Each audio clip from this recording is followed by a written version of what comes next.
be watching, helping. All right. Hey, everybody. Hello, hello, hello. I'm excited you guys are on here today. You guys are in for a treat. So, as you're jumping on, I want to encourage you to go ahead and text a friend, share this feed for sure. We're going to get into some really good conversation that I think is necessary. I'm here also as a student, always in learning mode, Crystal, right? And so I'm excited because I have someone that I consider to be my wealth mentor on here today. And it's crazy because Kim, you were my wealth mentor years before I ever met you, child. So kind. You're so kind. I'm learning from you, Jewel. You're my mentor now. Well, thank you, thank you. And I just want to say that you were such a delight. We met in an event. It's been several years ago now, Angela. Hey, beautiful. We met an event. We were both speaking at the same event, and I just have to tell you that I picked up from your books and all your teaching that you were just a very kind, nice person. And then when I met you, it validated it, and it's a big deal because you and I both know sometimes when people kind of get successful. That's not always the necessarily the case, but you were just a very warm human being and just yourself. And I just want to tell you, I think that is a tremendous asset, to just a testimony of kind of the brand and the name that you've built. So I want to say that to you. Thank you Oh, for thank being you, here tonight. Jewel. I appreciate that. I remember that first meeting. We just went talk, talk, talk, talk, talk, talk, talk, talk, talk. It was fun. Yeah, that was good. And to your point, it wasn't all that long ago when Robert and I had nothing. So I never forget that. And you can always go back to zero. So Yeah. we have a saying that says your past success means nothing. So Yeah. it could change tomorrow. So better be grateful for what you got today. Yeah, that's good. And to that point, do you think that sometimes when people do get successful and that they don't remember that? Because I think everybody needs something to kind of keep them grounded. Like you said, you weren't born this way. You No. know, what would you say? Because that's not always the case. Yeah, no, it's not always the case. A lot of times ego takes over. And I do a lot of personal development work on this and on my mind and on my attitude and on my ego to do my best to keep it in check. Yeah. Um, yeah, I embrace the mission, and it's all about education. It's not about me. It's all about getting financial education out to the masses. That's it. Yeah, yeah, yeah. And it's apparent, it's obvious in everything that you do. You guys, I took Kim on, we went on an adventure. I was looking at this apartment building in Detroit, and she's like, yeah, let's go. She's just a lot of fun and just a great person.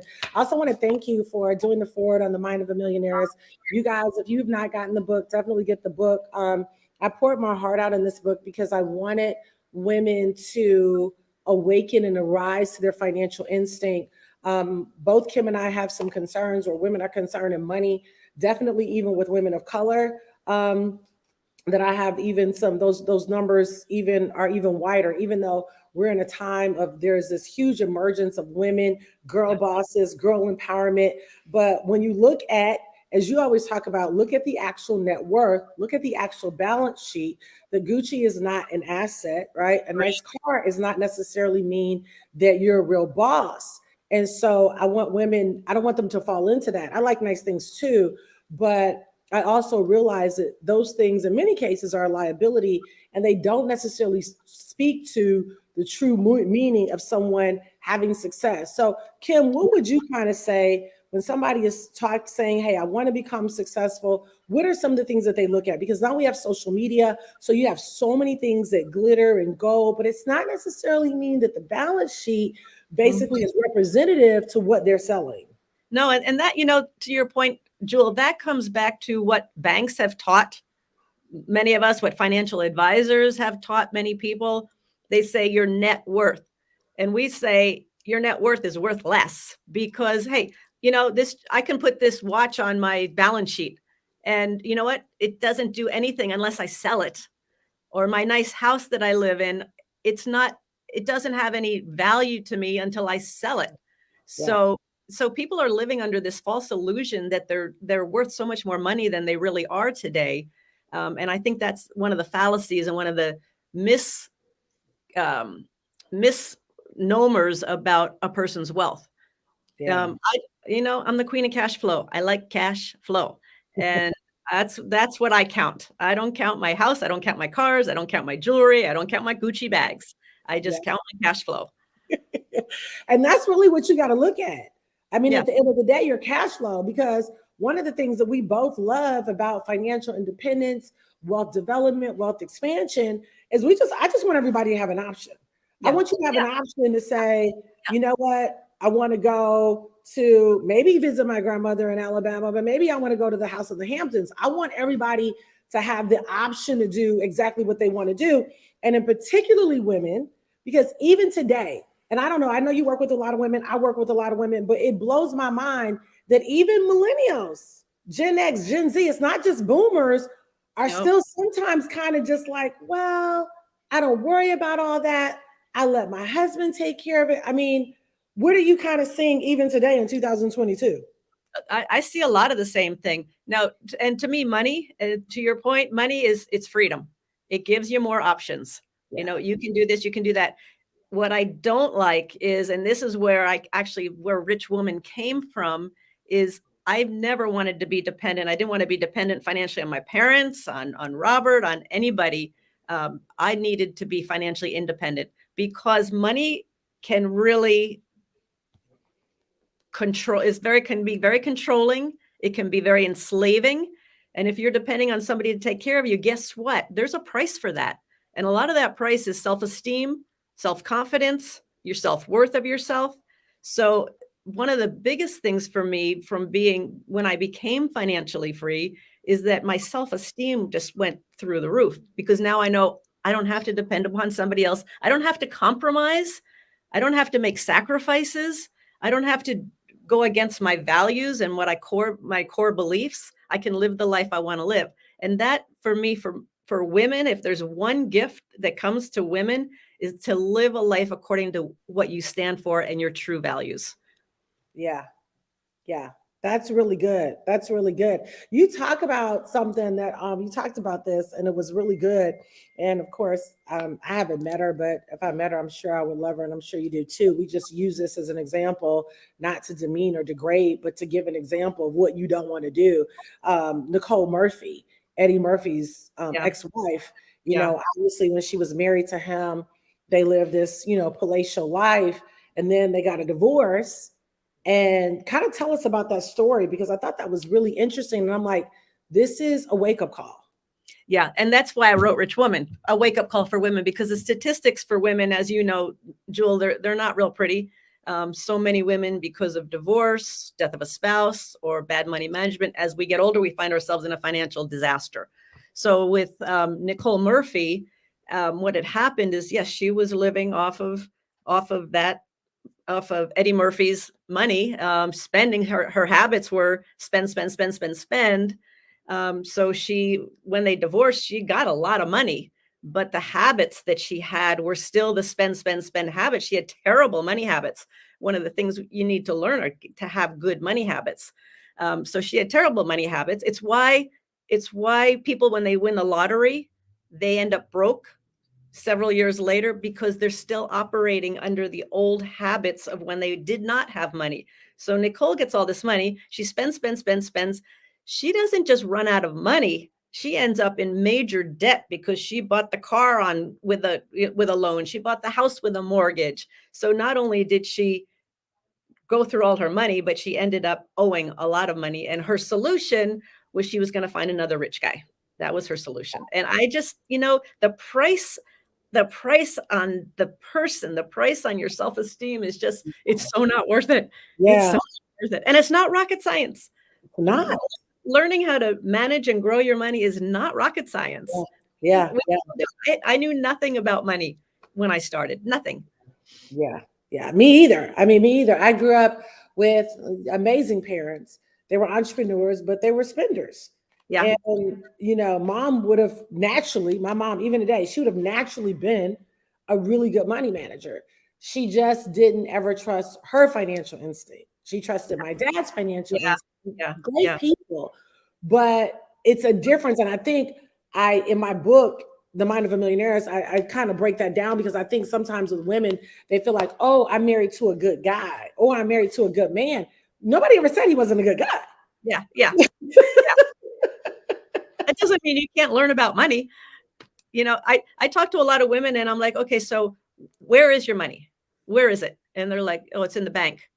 Okay. Just in the bank? Where else is it? Is there real estate? Are there stocks? Are there funds? Is there gold, silver? What else is there? And they're like, oh, I don't know. I don't know. And I'm like, so it's not rocket science. It's just getting some financial education, Yeah. starting small, taking baby steps. You can do it. Yeah, yeah. No, that's really good. And you have so many different stories, as I do, of women who did not say, let me just learn. I think learning about money, a lot of women felt like it was intimidating, but it's just like anything else. If I keep it before my eyes and keep it before my ears, eventually what I didn't understand last month or last year, now all of a sudden I'm starting to learn it. Learning the language of wealth, I think, is just like learning any other language. You just have to commit to say, this is important because this is the difference between me doing something or going somewhere or even empowering other people.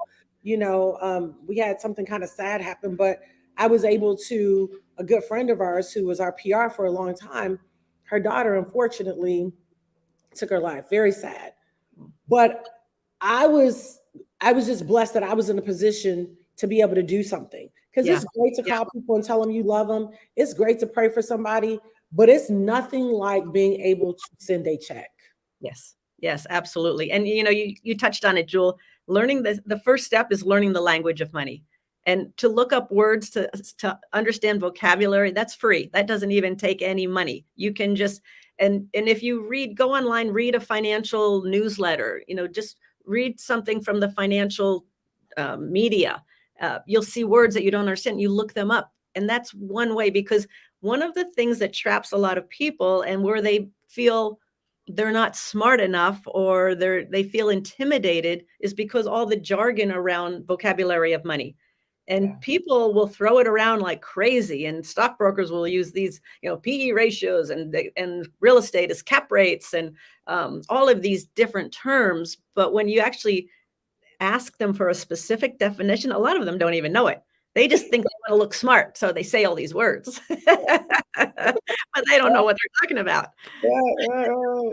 And Yeah, I would say good. this too, because we're talking about, who you learn from, Yeah. and be careful who you learn from. Be careful who you learn your money and investing from, because for me, we talk about real teachers versus fake teachers. And Mm, a real teacher is someone like you, Jewel. You're out there, you're investing, you're actively in the money world and investing world. You're out there doing it.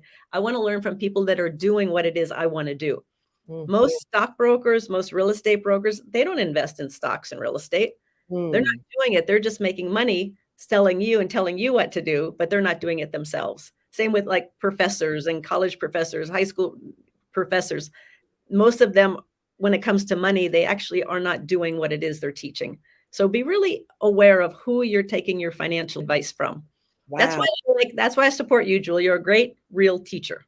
Thank you. Thank you. But that is so good. You have to get the counsel, a good counsel around you, Yeah. and understand that, a husband, a mom, a dad, they could be great people in your life, but it doesn't necessarily mean that they're qualified to give you a yes or a no. Because I Exactly. find that this is just what I found. You tell me what you think. I almost find like people who are not involved in things like that, you ask them and the answer is an automatic no. Yes. Don't know. And again, you know, I have enough, drama right between my ears. I have enough negative thoughts to myself and talk to myself. I don't need somebody else telling me why I can't do it, because I know of a very dear friend of mine, and I had walked her through buying her first rental property. We Mm, walked through it. We went through all the numbers. I had it all set up, and we had the deal ready to go. And then she went back to where she lived. She was out of town, And I called her a few weeks later. I said, did you get the offer? Did you get the agreement signed? Are you ready to go? And she said, oh, I decided not to do it. And I'm like, why? She said, oh, well, my neighbor, she said it was too risky. And I'm like, does your neighbor have any rental real estate? Well, no, but she said it was too risky. So I decided not to do it. So be careful who you Oh, listen to. Be careful who you take your advice from. Take advice from people that are doing what it is you want to do. It's very simple. mm. If you're working with a And stockbroker and he recommends or she recommends a stock to you, just ask her, are you invested in this stock as well? You know? that is such a good point. I think you're right because I've seen that. I've seen people like so excited. Oh my gosh, I'm going to invest. Oh my gosh, I'm going to learn about crypto. Oh my gosh, I'm going to learn how to trade. And they're fired up. Yeah, And they yep. go home and they tell somebody else who knows nothing about it. And they Yes. believe them more than they believe the person who actually has fruit. Exactly. That's exactly right. And you know why that is? I think it's because people are so afraid. I mean, especially like my first investment, I was very, very scared about it. So I wanted a reason why not to do it because that would be in the Mm. short term, that would be easier. In the long term, it's going to be harder. But people are looking for reasons not to scare themselves. This is the first time I've done this. It's a lot of unknowns. I might make mistakes. I might lose money. And they have all this negative talk going on inside of them. And then they talk to somebody and they say, oh no, that's too risky. Oh yeah, you're right. It's too risky. I'm not going to do it. That's the Wow. yeah, that's the easy way out, but that road becomes the hard road in the long term. You're right. I think it's interesting too that people say that's too risky. But to me, everything in life is a risk. Yeah. There's a Yeah. risk if I do, and there's a risk if I don't. Yep. Exactly. There's a Exactly. risk when I leave out of my door. I mean, everything is a risk. Yeah. I guess we have selective risk fear. That sounds plausible to me because and you know what I like about fear? So every time I get nervous and I have like butterflies in my stomach and I'm gonna do something, even if it's like making a hard phone call, a phone call that's I know it's gonna be a tough phone call. It makes me nervous, but I do it and I get through it and I get better and smarter because of it. So that fear actually can be great, great, great tool because it's going to show you something that you didn't know, or something that you really don't want to go through. But once you go through it, you're going to be better. You're going to be smarter. Oh, that is so good. I'm so glad you said that. Because I think the misnomer is okay, Kim is super successful. Michelle's super successful. Jewel, Gloria, whoever is super successful. So they must not have challenges, drama, fear, issues. They must not have anything going on We because must all not make mistakes. Oh no, we don't make mistakes.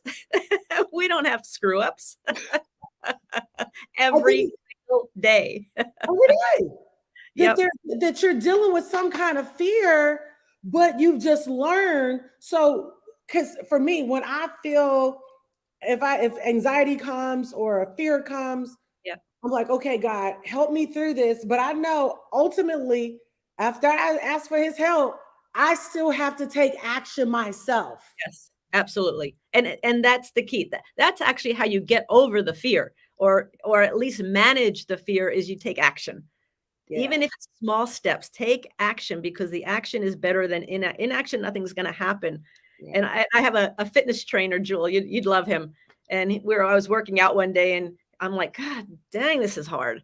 And he's like, little uncomfortable. I said, yeah, a lot uncomfortable. He said, well, when you start getting comfortable being uncomfortable, you'll be great.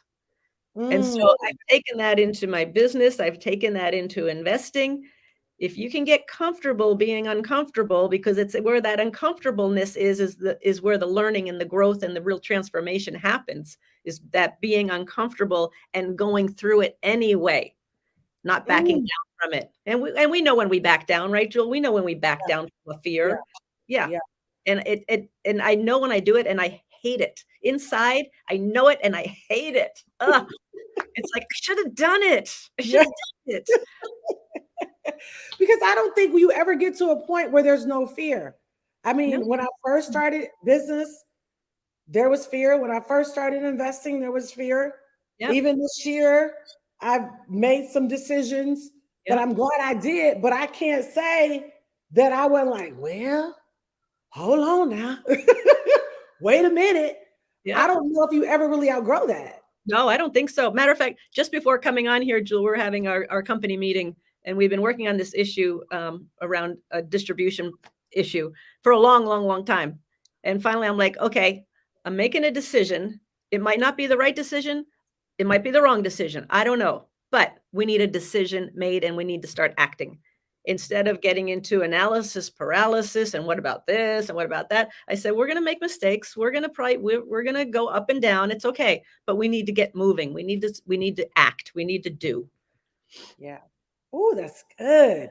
That you just had to make an executive decision because sometimes when you have a team meeting, I love that everybody's going for, what about this? What about that? What about this? What about that? But then you have to come to a point like, I know we have to advance. So I would rather move forward, make the decision than to do nothing at all, because certainly if we don't make a decision, we're definitely not going to advance.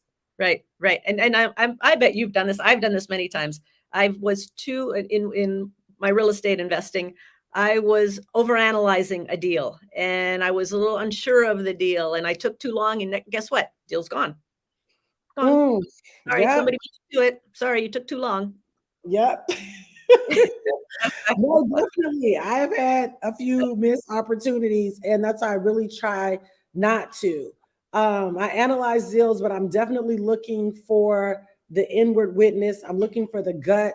I'm Yeah, looking for this feels good. I like it with this because I've learned many times that I've had to learn as I go. I can yeah, analyze with so much, but then it's like I gotta just take the leap yep, and yep. I'm gonna learn as I go. Yeah, that's sometimes the more I know, the worse it is because I start to analyze too much instead of taking that leap. And I'll tell you a good story and a great lesson from a friend of mine, Ken McElroy. He's our investment partner. He's a Rich Dad advisor on real estate. And there was a property right near our office. I'm at the Rich Dad office right now. There's a property, and it was like a little postage stamp, and it's just right around the corner here. Tiny little property, and they had this huge price tag on it. And I'm like, I just don't see it. I don't know. I mean, it's so overpriced. And I'm looking at, like putting, a small apartment building on there and, maybe a couple different properties, duplex, fourplex, things like that. And I'm like, I just don't see it. There's no way this thing is going to cash flow. No way. So I let it go. So you know what's on that property now? A W hotel. You think we're making some money? I didn't see it. I didn't see it. And my friend Kenny gave me the classic line. He said, Kim, the person with the best plan wins. And I'm Wow. like, W Hotel had a better plan than me. The Wow. person with the best plan wins. And I've taken that into business and investing. It holds true for me. That is so strong, but it also speaks to the point of you got to get your circle. I like to call it your wealth circle. Yeah. Who are Yeah. those business partners? I was able to do very well in real estate because of Carrie Lampkin. You met Carrie out of Detroit. Yeah. Like most of those properties I bought sight unseen. I had to trust his vision, Mhm. his eyes. I asked a couple questions, sure, looked at a couple things, but I never physically went to Detroit except for one time to my very first property I went and I saw. After that, I trusted my business partner's judgment.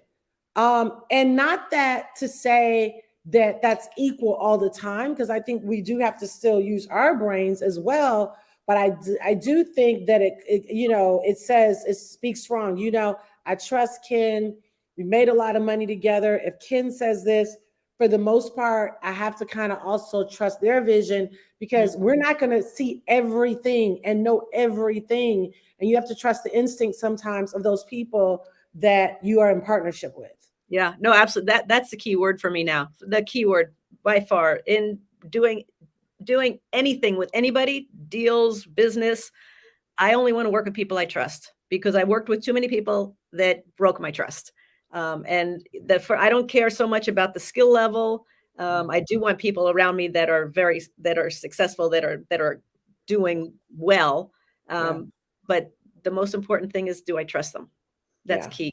And to your point too, Jewel, about that sometimes you don't see things. It's like I didn't see the W Hotel. I Yeah. had a friend of mine, he was in Scotland, he and his partner, and he walked by this property every day. It was a church and it was for sale. And he's Mm. like, what am I gonna do with a church? And it had been on the market for like 2 years. He goes, what am I gonna do with that church? And finally somebody said, well, what if it wasn't a church? And he's like, what? What if it wasn't a church? What if you could take it and break it up and make individual condos? And Wow. sure enough, he did. He bought it. And on top of it, it was historical. So he got all these credits from the city and money from the city, and he turned it into 6 different individual condos, made a fortune. But Wow. until somebody pointed it out, he couldn't see it. He And couldn't see it. and that's the beauty of financial education. That's the beauty of experience, Yeah. is if you don't know what you're looking for, if you don't know what you're looking at, Yeah. you'll never see the opportunity, because they're out there all the time. It's just that if you can't see it, you're not gonna do it. So huge.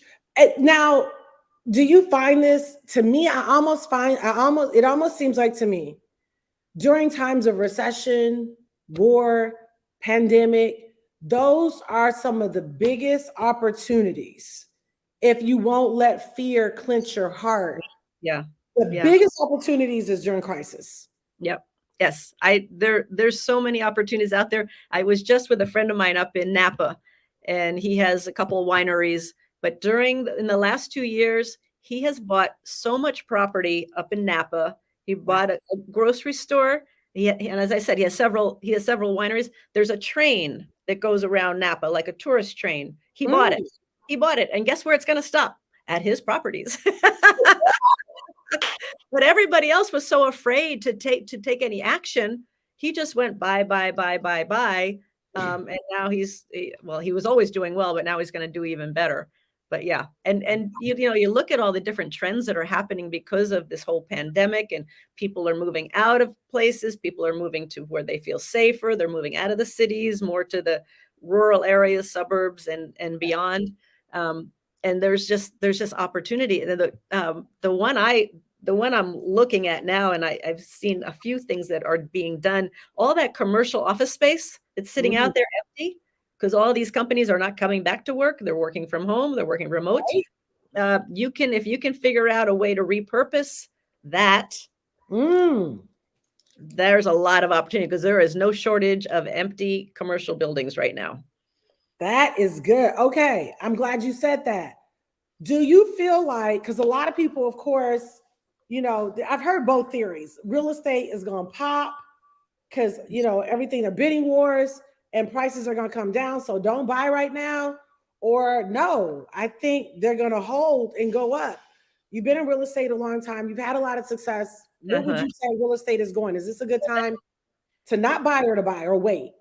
Well, I would never say wait, because there's always some good deal out there. You Mm. just have to look. You just have to look. And for example, I'm here in Phoenix, in Scottsdale, Arizona, and those prices have risen dramatically here. However, if you look at Phoenix compared to other cities around the US, like a Miami, like uh, New York or Honolulu, it's so cheap relative to these other places.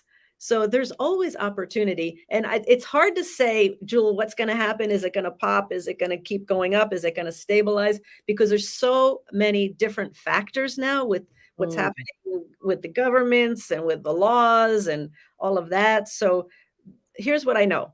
I cannot control the US economy.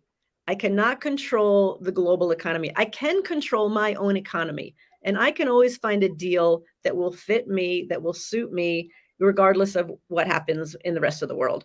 So I don't know if it's going to. It seems like it's got to take a turn at some point. It seems like that. But Yeah. even if it does, and if it does, that would be great, because then there's going to be more opportunity, lots of Right. opportunity. I do know of a lot of people that are kind of on the sidelines right now, waiting for that time to come. And then when it comes, they're going to go buy, buy, buy, buy, buy.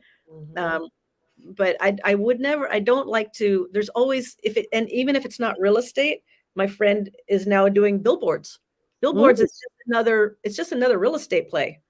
You know, you Mm. buy, where do you buy the land that the billboard's on? It's a real estate play. You turn it into, he turned it in from a regular billboard to a digital billboard so he can do multiple ads. But it's another, there's so many, isn't that I thought that was pretty genius. Yeah. Oh, I like that idea. I You do know, too.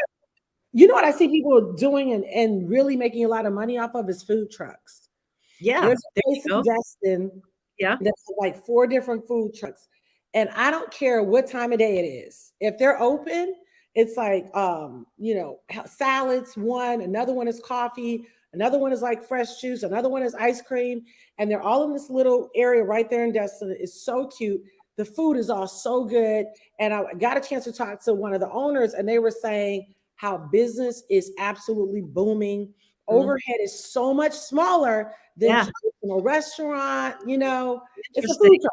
Interesting. Yeah. Yeah. That makes perfect sense. And you can have multiple food trucks in different locations. Yeah. Yeah, That's just another real estate play with a chef. yeah, yeah.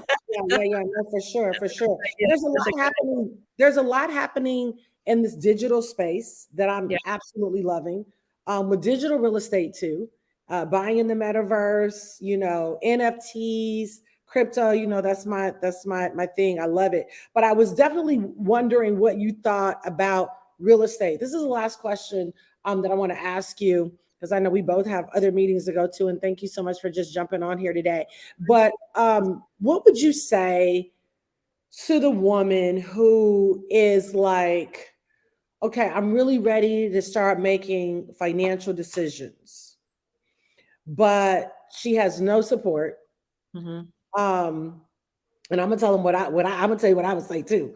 Uh, she has no support. Her husband's really like, no, like I don't want you to invest.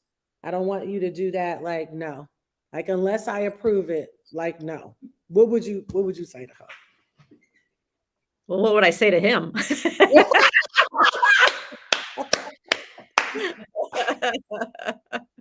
Listen. And that's the problem. If you're not making the money, then the person that makes the money seems to control the money. So I would, number one, I would look at that relationship. I would also find out, and unfortunately, if you have to do this somewhat secretly, you got to find out where you are. You got to find out where you are. She would be totally in his control, not Yeah. knowing what she has, where it is. So I would say to somebody like that, number one, reevaluate your situation, reevaluate your relationship, Yeah. because if if I were her, I would say, hey, you might die tomorrow. I don't know. And if you die, I am up, you know what? Because I have no idea what we have. I have no idea where it is. So you're just saying it's okay that I have no idea and I'm going to have to fend for myself? Or do you want me to get educated and understand what you have? And if still says no, then I'd go find somebody else. Not somebody else. I would just go on my own and do what I want to do and get the education and learn and do what I want to do. Yeah. Yeah. Yeah. Yeah. Life's too Me short. too. Life's too short. It is. And women at the end of the day are at the bot, like when there's death or divorce or separation or a sickness, they're the ones that's hurting. Yeah. I Yeah. don't want, my thing is, Kim, I don't want to see anybody have to change their lifestyle No. No. because now maybe you were living pretty good, but now something happened to him that you didn't foresee, that you didn't anticipate.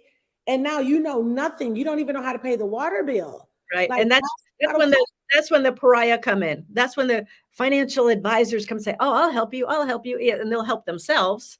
I just heard a statistic recently that's talked about when in the last 3 years, so for example, the statistics show that men typically live less than women. Women outlive the men. In Mm, his last 2 or 3 years, they go through, because typically he's ill, they mhm. go through, I wanna say, like, 2/3 of the money. They go through an enormous amount of money. And so that this is again why I like cash flow, Jewel, is because that cash flow keeps coming in every month from my rental properties and from businesses. But if I only have a set amount of money that I have to live off of, well, hopefully that you're going to outlast, or that money is going to outlast you instead of you outlasting that money. Mm, Unfortunately, what we're seeing is a lot of women who are now outliving their money. And mm. it's a shame. This is why I preach cash flow, because I can stop working. I can continue on, do whatever I want, but that money is going to come in every month, every Mm, month, every month. mm, That is something else. A lot of women are outliving their money Yeah. and they're not considering when they are working. That's why becoming an investor is so important, because not only might you outlive it, but even if you just had a basic pension, I mean, with inflation right now, Oh, yeah. it's Oh, yeah. absolutely Yeah. crazy. If you're on a fixed income right now, oh my goodness. And pensions too. There's a whole nother subject we'll talk about someday. So many pensions are underfunded, dramatically underfunded. So we Yeah. have a lot of people that are counting on these pensions to retire on, and that Mm. money is not going to be there. I know of people already who've taken 50% hits on their pensions. Yeah. Yeah. Right? Yeah. So, and another reason why to be an investor, another reason to start taking control of your money, the Yeah. rules have all changed. Pension, Social Security, the savings rate, you're basically upside down given inflation. You're Yeah. paying money to have the bank keep it for you. So saving, instead of saving money, I save it for the short term, but I'm only saving it to invest it. I'm looking for Right. that investment, and then I'll put my money there. Yeah. And That was the whole then, word. yes, and then your cash flow from your other properties builds up, builds up, builds up, and then you take that money and put it into your next investment, and it's self-generating. But And I think, it starts with it can be one little investment. You just got to start. My first investment, $25 positive cash flow every month. That was it. But the education I got was the most valuable thing. yeah. Do you like Airbnb? I don't have Airbnb, but my girlfriend is doing it right now, and she's doing really well. You really have to follow the rules in where you're doing the Airbnb, because, like in Hawaii, we're selling our house in Hawaii right now because it's gotten very restrictive and very against non-residents. Mm, So the hotel industries, look at the hotel unions. The hotel union doesn't want Airbnb. They want everybody to go to their hotels. right. So they're passing rules right now that say you can rent out your Airbnb once every 90 days, Mm, 4 times a year. wow. But and that's an exception. But for most, I found a lot of people do really, really well with Airbnb. Mhm. I just haven't pursued it. Yeah, I did one in Atlanta, and by the time I paid the expenses and the property management and the maintenance of it, um, I was breaking even. So I Yeah. came out of it. You Okay. know, I think my next, and I liquidated a lot of my single family and duplexes, and now I'm looking for a good apartment deal. Okay. I think that's going to be better, because then you Yeah. got all those single families all over the place. It's just The economies of scale are so much better on apartment buildings. yeah, yeah. What would you say is a good minimum in terms of units for apartment building? Well, it depends on when you're starting. So when I started, my first apartment building was 6 units. And then Mm, I went to 12, then I went to 18, then I went to 32. And by this time, I had on-site managers at some of these properties, but I was overseeing all of it, and I couldn't manage anymore. mhm. So I stopped buying properties because I didn't have any more time. Plus, the Rich Dad Company was taking off, and I was full on in that. And then I met Ken McElroy, and I said, and he's has property management, and it exactly aligned to how we do our property. And I said, oh, fantastic! Now you can manage my properties for me. And he said, oh no, I can't. And I can't. I'm like, why not? And he says, I only manage properties of 120 units or more. And I'm like, really? So he inspired me to get property of 120 units, and Yeah, I managed it. yeah. But so I still like the first apartment buildings are different than a single family or a duplex, but not that much different. So if I had started with 100 units, Mhm. I would have gone broke because I didn't understand the Right. business of apartment buildings. Yeah. So it depends on where you are in your education. You've done a lot of investing, so you can go bigger. Yeah. But the key is going to be property management. you've got to have a great property management company, and Yeah. they're sometimes hard to find. So find a great one and stay with them. Yeah. On average, would you say, and I'm gonna let you go for real, but on average, what would you say the return on investment for a property management percentage wise? Would you say 10%, 20%, 30% per year? Well, it depends on where you are. I mean, it depends on what city, what town. It depends on what part of the country. It depends on the property. So I would have to look. We've done everywhere from I think 7% up to 15%, maybe 20%. I think 20% high. Yeah. Okay. Okay. But it all depends on where you are. Where you are. Okay. That was so good. This is so good, girl. Thank you so much. Yes. One last thing, because we're talking about property management companies, and this is, I learned this from Kenny. If you're looking at property, one of the best resources for looking at property are property management companies. So if you're looking to buy a new property, go to a property management company. They know every property in that area, and they don't care which property you buy.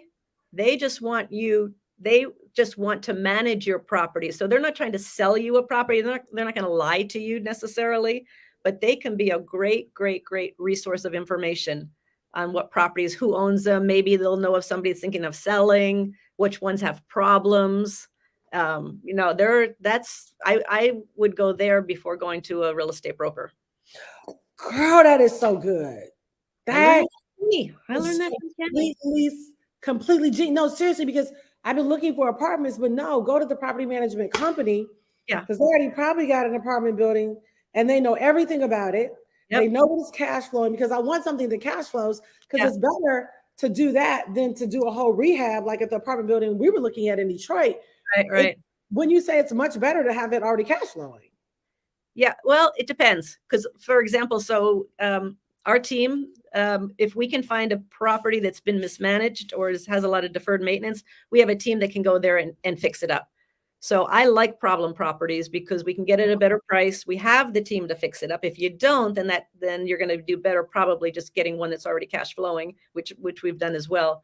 But they go and they fix it up. Of course, then you raise your rents, then you raise the value of the property, then your income minus expenses, your net operating income is higher, and that's what the banks will lend on, your net operating income. So yeah, there's a lot of different strategies. Just got to do what seems to work best for you. That's so genius. I'm doing that. I'm calling a property management company. Thank you. This whole live is for me to get that. I know you guys got something on here too. This is good stuff. Make sure you go grab Mind of a Millionairess. My girl, Kim Kyiosaki, did the forward on it. It is an amazing book. You can do this as a book club. I've been doing a book club at my house for the last few months. And thank you. And it is it's been good. So you guys make sure you grab the book on Amazon, or you can go on Barnes and Nobles or Books a Million. Okay. Kim, thank you, girl. I love you. I appreciate you guys listening in today. You guys have a great day. Bye-bye. Everybody. Bye-bye.